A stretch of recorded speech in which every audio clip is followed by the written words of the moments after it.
Intro.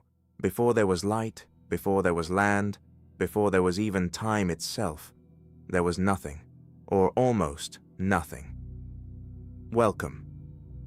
Today we're diving into one of the most dramatic and vivid creation stories ever told, the Norse myth of how the cosmos came to be. Act 1. The Void. In the beginning, there was only Ginnungagap, a vast, yawning void of absolute nothingness. No stars, no sound, no life, just an endless silent emptiness stretching in every direction. But on either side of this void, two worlds slowly took shape. To the north arose Niflheim, a frozen realm of ice, mist, and biting cold. At its heart churned a great spring called Vergelmir, from which 11 rivers flowed outward into the void.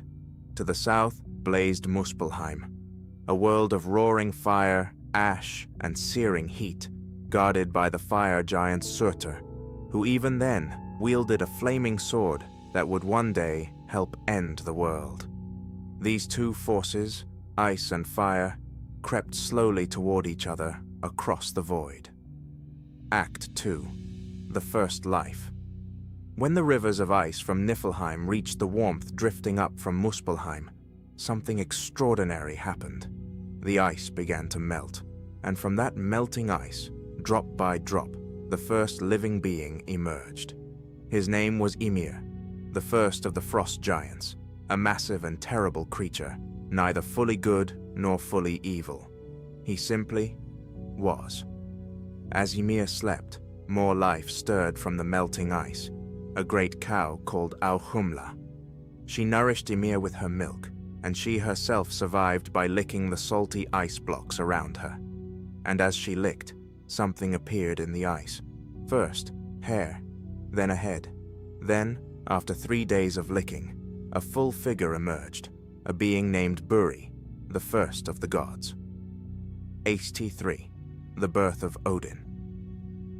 Buri had a son named Bor, and Bor took a giantess as his wife.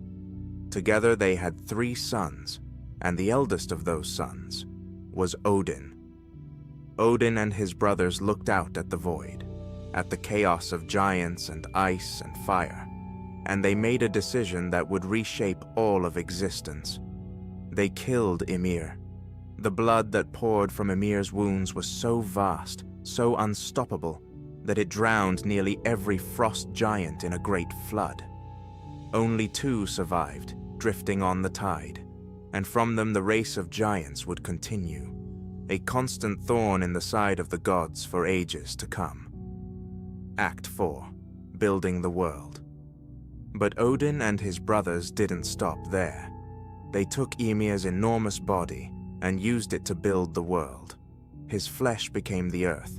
His bones became the mountains. His blood became the oceans and lakes. His skull became the sky, held up at 4 corners by 4 dwarves, Nordi, Sudri, Austri, and Vestri, north, south, east, and west. His brain was cast into the heavens and became the clouds, and from the maggots feeding on his body, the first dwarves were born. The gods took sparks of fire from Muspelheim and flung them into the sky, creating the sun, the moon, and the stars. HT5. The First Humans. The world was beautiful, but it was empty. One day, Odin and his brothers were walking along the seashore when they found 2 trees, an ash and an elm, fallen and lifeless on the ground. Odin breathed life and spirit into them. His brother gave them movement and intelligence. His other brother gave them warmth, color, and the ability to speak. The ash tree became the first man, Ask. The elm tree became the first woman, Embla. And so humanity was born, placed in a new realm called Midgard, Middle Earth, protected from the giants by a great wall made from Ymir's very eyelashes. Outro. The cosmos of Norse mythology is not a gentle place. It was born from violence, shaped by giants, and built on the bones of the first being to ever exist.